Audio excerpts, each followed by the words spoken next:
Morning, ladies and gents. So I'll be speaking today about South African fixed income. Is this a very cheap asset class, or is it just simply nothing more than a value trap? I'll go into some details around the South African specifics, but I'm sure you'd agree the investment case depends very much on the global outlook as well.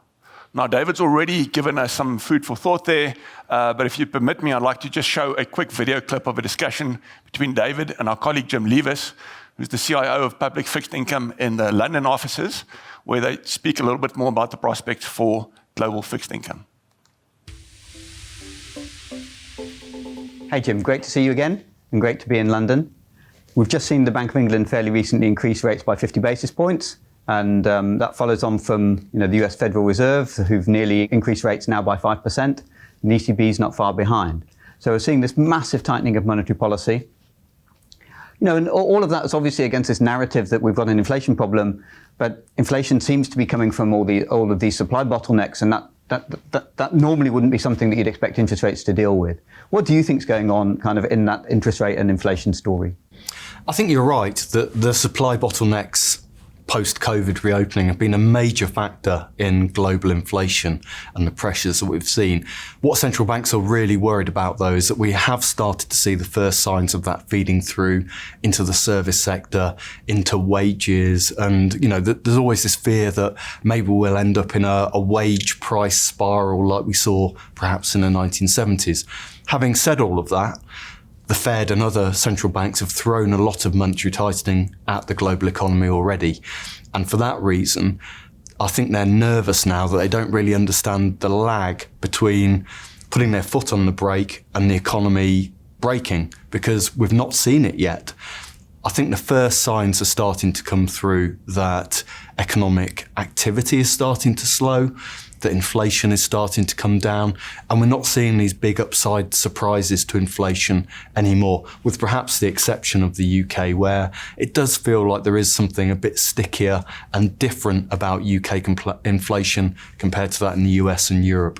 So what we've seen, as you've highlighted, is that this hiking cycle has been pretty profound, but markets are already looking through that, as you'd expect them to, and even though Jerome Powell, chairman of the US Federal Reserve, was very transparent that there were more hikes to come, we can see cuts being priced into markets.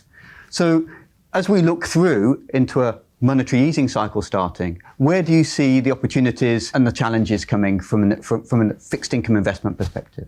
Well, I think the most important thing to say is that once inflation is defeated, as it hopefully will be by the end of the year, I'm not sure we'll get back to those central bank targets by the end of 2023, but we won't be a million miles away from them.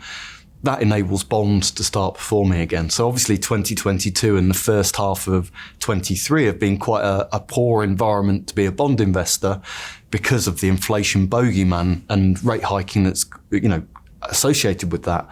Suddenly, the Fed is starting to cut in 2024, and that provides, together with a low inflation environment, a lot of support for bonds. So in our funds, we've started buying government bonds again to add duration, to take advantage of hopefully falling bond yields and the capital appreciation you'll get from owning treasuries, bunds and other government bonds. So there are some real opportunities presenting themselves, finally, after really a decade or more of global bonds looking pretty unattractive. Obviously, one of the casualties that's in this whole tightening cycle have been emerging market bonds. Any thoughts on that as far as your portfolio is concerned and the M&G outlook? If you're looking to add some risk into a bond portfolio, to get some higher returns, emerging market bonds obviously give you the highest yields, much higher than high yield junk bonds, higher than investment grade, higher than developed market government bonds. So lots of opportunities there, and some important dynamics in emerging markets that make them look attractive. They have less debt than aging populations in Germany or Japan or the United States. So they're more dynamic with lower debt to GDP ratios, higher potential growth rates, which is obviously friendly for bond investors because it enables governments to repay their debts. And they obviously have things like natural resources and commodities that are always going to be in demand in this globalized economy. So I think the fundamentals are good. And at the same time, the bond market valuations are good. The final thing I'd say about emerging markets is that, over the years, they've got bad reputations for governance and things like that. But actually, this time round, their central banks were far more active in hiking rates when inflation came than developed markets. And as a result of that, they'll be the first to start cutting rates again and coming out of this cycle. So I think there's a lot to say about emerging markets that's pretty positive. So you've got some exposure, obviously, within your global bond fund to emerging markets. Shall we just wrap up perhaps with a few comments on currencies? I mean, one of the features of the hiking cycle has obviously been a relative strength of the US dollar, which tends not to be a great environment for emerging markets and for other kind of riskier assets. Currency-wise, any active views at the moment? Yeah, I think the dollar looks a little bit expensive now, especially as we start to think about rates coming down rather than going up all the time. So I think that the dollar's a bit dear, and the reverse of that is obviously that the euro looks cheap fundamentally. The Japanese yen looks extremely cheap. I mean, it's always looks cheap, but this time round, because zero interest rates in Japan for so long compared to rising yields everywhere else in the world, that cheapness has just become profound. I think there's a reasonable chance that the Japanese central bank, the Bank of Japan, it's not going to hike as much as the Fed or as the Bank of England or ECB, but could it move away from zero interest rates and what's called yield curve control, which is pinning its bond yields down at 0.5% forever? Could they do away with that in 2023? I think they could. And with a very, very cheap currency, I think they'll provide a big boost to it. So I quite like that too. Thanks, Jim. Some really interesting kind of opportunities presenting themselves and clearly some higher returns available. Great to catch up with you. And all you. the very best. Thanks. Thanks. Ladies and gents, so as you can see there, quite a positive story, quite constructive both on global fixed income as well as emerging markets, with some of the headwinds that we've had of late, things like tighter monetary policy, things like a strengthening dollar, prospects of those going away, or at least becoming creating a more attractive environment. So with that in mind, let's turn our focus closer to home. Now, the challenges are well known. We'll start off with a picture. I don't know how often any of you guys go to Cape Town and when last you saw this, but this is what Table Mountain used to look like at night.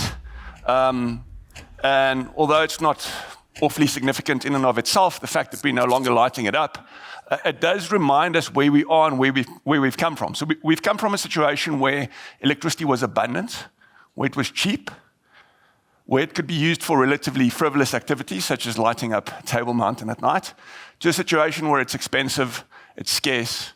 That has big implications for South Africa's competitiveness, has implications for manufacturing, has implications for mining, as Aisha will discuss in the next section, and also has quite profound implications for bond investors that we'll touch on here. So we'll start off with a metric that's become very familiar to all of us, the electricity availability factor for Eskom's coal plant. This has been on a terminal decline, as you can see there, hovering closer to 50% these days. There's some talk within government and within Eskom that they're trying hard to get this number up to 75%. We think that's very unlikely, and we can say that because if you look at that chart on the right, this is from the Department of Energy in the United States. And what they've done there is they've looked at how a coal plant performs in the US over its lifetime. So along the y-axis there, you have the performance of the plant, and along the x-axis, you have its age. And so what you'll see is when a coal plant is new, when it just gets switched on, for those first couple of years, performance is a bit bumpy. So you've got the normal teething issues. And then after about 5 years or so, the coal plant starts performing optimally. But what then happens is slowly performance decays, and then at about the age of 50 years, the performance really starts falling off significantly. And that is to be expected. I mean, any mechanical asset, such as a car or a truck or a coal plant, has a useful lifespan. And in the United States, that appears to be 50 years. Now, why this is important is if you look at the age of Eskom's coal plants, there are many that are already above 50 years in age. And on average, that life of plant is 40 years. So one could argue that if the useful life in the US is 50 years, maybe in South Africa it's well below that. It might well be as low as 40 or lower. Why do we say that? Well, there are well-documented issues around skills inside Eskom, especially technical skills, engineering skills. We know maintenance hasn't always been done as thoroughly as should have been done, especially during the Brian Molefe years. And there are also issues with sabotage and the like. And if that pivotal age is 40 years, we may well be beyond the point where that trend can be arrested and just in for a terminal decline in electricity availability factor going forward. So very quickly on load shedding, where are we, where we come from? Just a reminder, this looks at the total amount of electricity that was shed in any given year. Starting off there with 2019. So in 2019, about 1,000 gigawatt hours lost to load shedding. If you look at 2020, that's worse still. That should have been a surprise to anyone who was paying attention at the time, given that, as you'll recall, there was a big global pandemic happening in 2020 that severely curtailed economic growth and the demand for electricity, but we still couldn't manage to keep the lights on. And then if you looked at 2021, we started off okay, but then slipped up towards the end, and 2021 ended up being the worst year up to that point. So if you had a mate who'd emigrated to Australia, phoned you at the end of 2021, asked you what the situation was like in South Africa, you would have said to him, we have just had the worst year of load shedding ever. And that brings us to last year, which was 4.5 times worse than 2021. And wait for it, year to date, despite the fact that we're only in July, we are well beyond the metrics that we saw for the entirety of last year. All right, another way of looking at this problem is what is the average amount of hours per day of lost electricity? So you'll see it popping up on the screen there. Last year, obviously a fairly scary one, 2 hours per day. This year, so far, 5 hours per day. And this is updated to last week. So it looks like we're on track for a year that's 2.5 times as bad as last year, which was 4.5 times as bad as the year before, which was the worst year that we've ever had. So ladies and gents, even for those of us sitting here in South Africa living through this problem every day, it's still scary to see these numbers up on the screen and to realize how bad things have really become and the pace at which the situation is deteriorating. So what is concerning to us is this is not, the problems aren't simply technical and engineering type problems. There are also some simpler problems, such as the ones relating to municipal debt. So what we show here is the total amount of debt owed to Eskom by municipalities. That's grown from a relatively modest 9 billion in 2017 to 45 billion when Eskom put out their results last year. So also some nice compound growth in those numbers. And ladies and gents, I should say that is a pretty significant understatement of the real number. So Eskom has, over the years, written off a lot of debt. So the true number is probably multiples of that. But the point here is that, one can make the argument this is not purely a technical problem. This is not purely an engineering problem. This is also a problem with leadership and with political will. If you can have the best plants in the world, you can have the best engineers and management in the world. If you cannot get users of electricity to pay for the electricity that they consume, then Eskom's problems will never go away. So there's work to be done. We should say we are quite encouraged by the plan that National Treasury unveiled in the budget earlier this year, where they plan to address this, but it's early days and one will have to see how well that works.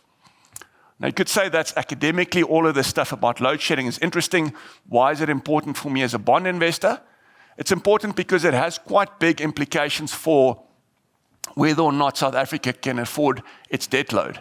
And the way we think about it, there are these two metrics that are very important for debt sustainability. So the one is economic growth rate of the economy. The other one is the interest rate that country pays on its debt. And the way I always think about it is the growth rate of the economy is more or less the rate at which that economy can grow its tax earnings over time. And the interest rate on the debt is the rate at which the debt is piling up. So if you're growing your income more quickly than your debt is piling up, then your finances are okay. So really what you want is you want the blue line economic growth there in nominal terms to be running above the orange line, which is the interest rate on the debt. And it's done that largely historically. You can see since 2016, however, we've been slipping up. And then we had the global pandemic, which didn't help. And at the moment, you're sitting in a situation where the interest rate on the debt is at 8% in nominal terms. So if you think inflation is going to be running at 6%, you need 2% economic growth for those two numbers to be equal. If you think inflation's at 5, you need 3% real growth. And the point is, if you think that we're in for stage 5, 6, 7, 8 load shedding for the next 10 years, growth will not do what it needs to do, and debt to GDP will just keep on moving higher. So we really need to get this load shedding situation under control. So speaking of debt to GDP, we often asked, what is the right metric? SA is at 70%, is that too high? Or what is sort of the limit that one can think about? While we think that's useful, we think probably if you're only going to focus on one metric, the best one to focus on is the one that we have here, and that is, for a country, how much of its tax revenue does it spend on servicing its interest bills? So for South Africa, that number is 18%. And that means for every 100 Rand you pay in taxes, 18 Rand goes straight out the door to debt holders to servicing the interest bill. Now, I'm sure you'd agree, it doesn't matter whether you're a sovereign or whether you're a household or whether you're a corporation, if you're spending 18% of all the money you're bringing in just on servicing the interest on your debt, not paying down your debt, that's just servicing the interest, then you are in poor financial shape. So let's see how that stacks up relative to history. Answer is pretty poorly. Not too long ago, we were in single digits. And what's more concerning is that broken part of the orange line. That is the IMF's forecast. The IMF thinks we're going closer to 30% over the next 5 years, partly because they're quite pessimistic about South African growth. How does this compare to peer group countries? Also quite poorly, especially when you look at the future. So the likes of Nigeria, Mexico, Brazil, all looking, except for Nigeria, a lot better than us. Emerging markets a lot better than us. And if you compare South Africa to a wider universe still, you can see it is on the wrong side of that chart. So right now, South Africa is in the bottom 11% of all countries on this metric. The 11% of worst countries on this metric. And if you look at the IMF's forecast for 2028 and where they think countries will be, then South Africa will be in the bottom 5% of all countries in the world. And if you look at countries that have gone beyond 30% on this metric, if you're spending more than 30% of all your tax revenue servicing your interest bill, it's very difficult to come back from that. So Ghana, on the bottom of the chart, they're just currently in the midst of a debt restructuring or a default. And Egypt is the IMF's second biggest creditor, only after Argentina, because of all the bailouts they've had. And ladies and gents, it goes without saying, all this money being spent on interest should be spent on building schools, building roads, building the infrastructure that will allow the economy to grow. So if you're spending that much money on your interest bill, you're also constraining the long-term growth capability of the economy. So that's just some of the problems. They are significant and there are many. What about the opportunities? So firstly, back to the situation, right, load shedding and electricity availability. We are very encouraged in how the private sector is stepping to the plate to tackle this problem. And what we have here is this metric is embedded generation. So this isn't the IPP bid window stuff. These are all projects being deployed by the private sector. These are things like farms and malls, businesses, factories, putting up electricity production for their own use. And so how much have they put up? In the first quarter of this year alone, they've registered 2,400 megawatts of electricity production. So that's 2.5 stages of load shedding. We're currently more or less at stage 6. These are projects that will come online over the next 2 or 3 years. This is a very conservative estimate. So these estimates, they count the numbers depending on how mature the projects are and how far they are along in the life cycle. If you throw the net a bit wider, you can make the argument, the number's really 4 times the size. So we think the private sector really is stepping in here, and one should be in a much better situation in 2 or 3 years when these projects come online.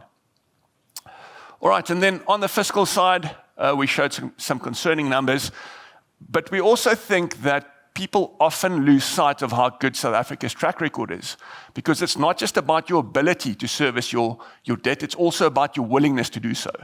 And so what this study highlights is it shows a 200-year history of how often countries default on their debt. This shows over that 200-year period, what percentage of that period have countries spent restructuring their debt or in default. So just to take you through some numbers, on the far left of the slide, it's a little bit small in the print, apologies. You'll see Canada and US, they've never defaulted on their debt. So obviously very, very strong track records there. If you look at the darker green section in Europe, the first bar is Greece. Greece has spent more than half its time of the last 200 years in default or restructuring, so you shouldn't be that surprised when you read about Greece defaulting on its debt.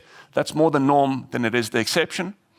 And then if you look at South Africa, that's the darker orange bar. So we've defaulted 5% of the time over this history. That all happened, in case you're interested, between 1985 and 1994. The backdrop there was largely political.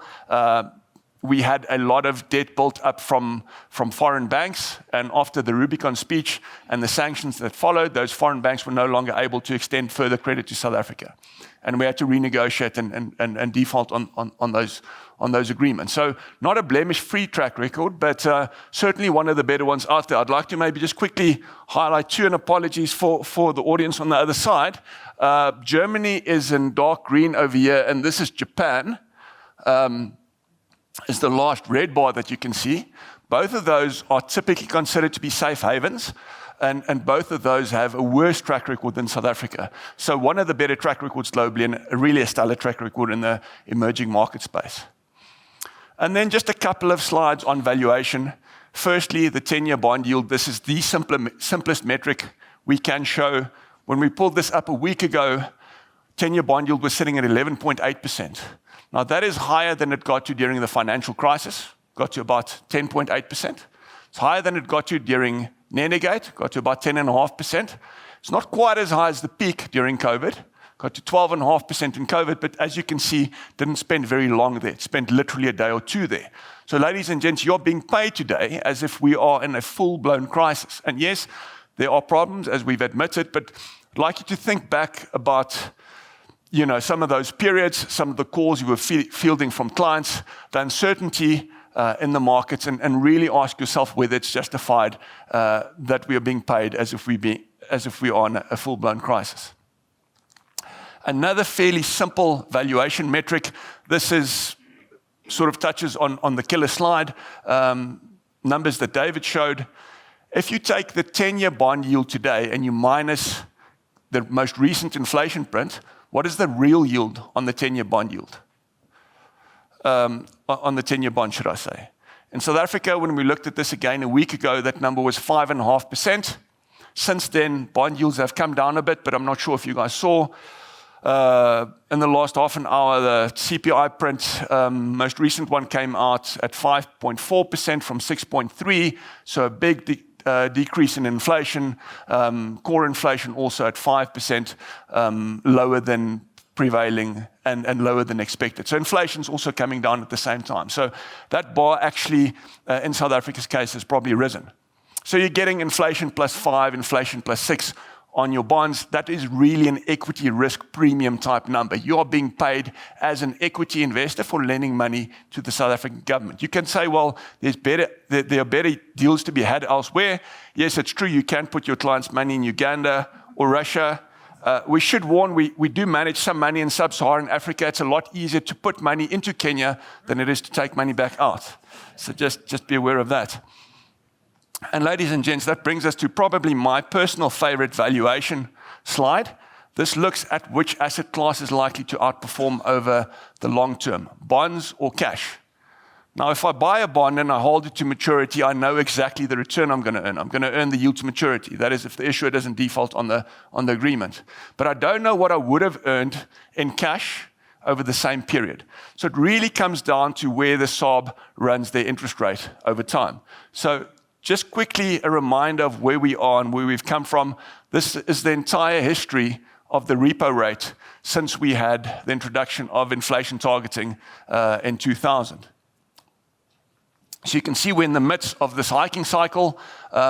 Most forecasters say we either have peaked or we're very close to the peak. We'll have to see what the SARB does tomorrow. And ladies and gents, I want you maybe just to spend a couple of seconds to think for yourself where you expect that green line to be over the long term. Where do you expect it to go over the next 10, 20, 30 years? And maybe just to assist you, we've got 3 completely hypothetical and arbitrary selected scenarios that I'd like to put forward. Scenario A is the repo rate running at 7% over time. How did we get to 7? Well, the SARB's got a 4.5% inflation target band midpoint, and they always say they think the real rate that they have to run, the neutral real rate, is 2.5%. So 2.5 plus 4.5 gets you to 7. So effectively, the SARB thinks they need to run 7% through the cycle. Scenario B is sort of a continuation of what we've had in the last cycle. Interest rates just keep on going up there, going higher than they've ever been over this period and staying high for as far as the eye can see. And then scenario C is really more of a continuation of what we've had of late. So over the last 40 years, we've had interest rates and inflation falling globally, and this would just be a continuation of that. So ladies and gents, if I can maybe be so brave to ask for a show of hands, which of these scenarios you guys think best approximates where you expect interest rates to be over time? Anyone in the room think scenario C best captures where things are going? Okay, quite a lot. Scenario B, any takers? Okay, a couple. Scenario A. Okay, the majority of the room. This is why I have to apologize, because these scenarios aren't hypothetically constructed, at least not one of them. Scenario B is in fact what the bond market is pricing in. And this blows my mind every time I look at this. But you need cash to be running at that white line to earn the same return on cash as you would on bonds. In other words, if the repo rate follows that white line, let's say between now and 2030, you earn the same return on cash as you do on your R2030 bond if you buy and hold it to maturity. And as you can see, a small minority in the room thinking that is the most likely outcome. So by implication, the vast majority of people in this room already agree with us that you may not have realized that, but are in agreement that cash is overwhelmingly unlikely to beat bonds over time. Bonds are very attractive by implication. So ladies and gents, just to wrap up, as you saw in the video with David and Jim, it does seem like the global backdrop is becoming more positive. Some of those headwinds that we discussed turning into tailwinds. We've already seen the dollar come well off its highs that it reached in end of last year. On the load shedding front, also some scary numbers we showed today, but it does look like the private sector is stepping up and are helping us deal with the problem, and we expect to be in a much better position in a year or two from now. The fiscal numbers we think are going to remain challenged. So we don't expect things like debt to GDP or the credit rating to improve materially in the short term. Having said that, one has to remember SA has a very good track record, not only by emerging market standards, but also by global standards in honoring its debt obligations. On the valuation front, as discussed and as most people agree, bonds are at extreme valuations relative to history, relative to fundamentals, and relative to peers. So you're essentially being paid as if you're an equity investor. When you invest in SA bonds, you are being paid as if we are in a full-blown crisis. Yes, as mentioned, there are many challenges. They are significant. We've tried to be quite honest in putting those forward today. However, we do think those valuations are just too attractive to pass up. And then a very important point there, markets are forward-looking. Good news will be priced in before it's realized. So, ladies and gents, typically the rule of thumb in the US is that the market leads the economy by about 4 months. The market bottoms about 4 months before the economy does. And if you think back to the COVID experience, we think that's particularly instructive when it comes to this. Think back about 2020, you'll recall the S&P bottomed in March of that year, but it wasn't until November when the first big breakthrough happened on the vaccine front. And that was when Pfizer Biotech announced that their vaccine had achieved an efficacy rate of more than 90% in the clinical trials. Now, had you been sitting on your hands during that experience, saying you're not going to take significant risk until there's more clarity on the outlook for vaccines, until the death rates have become under control, and until the lockdown situations had improved, then you would have completely missed the boat. So between that low in the equity market and the news on the vaccine front, the US S&P rallied by 57%. And we think the risk is that the same happens here. You sit on your hands, you wait for the situation around load shedding to improve. The market will be pricing in that long ahead of time. So we do think the valuations are attractive. We think the time is now to start building a portfolio or building a position in these assets while valuation is on your side. And we certainly position that way, as David showed, across multi-asset, but also inside fixed income. And for clients who are looking to take advantage of these attractive valuations, we do think we've got a particularly strong product set and a strong team on the fixed income side. Very proud of the track record that we've been able to put up here with all three of our flagship funds, either in the top quartile or very close to the top quartile over all three of those periods. So ladies and gents, that brings an end to my session. Thanks so much for your time and your attention. Please do email through those questions. We'd love to keep engaging with you guys on this topic during the Q&A. And with that, I'd like to hand over to Aisha.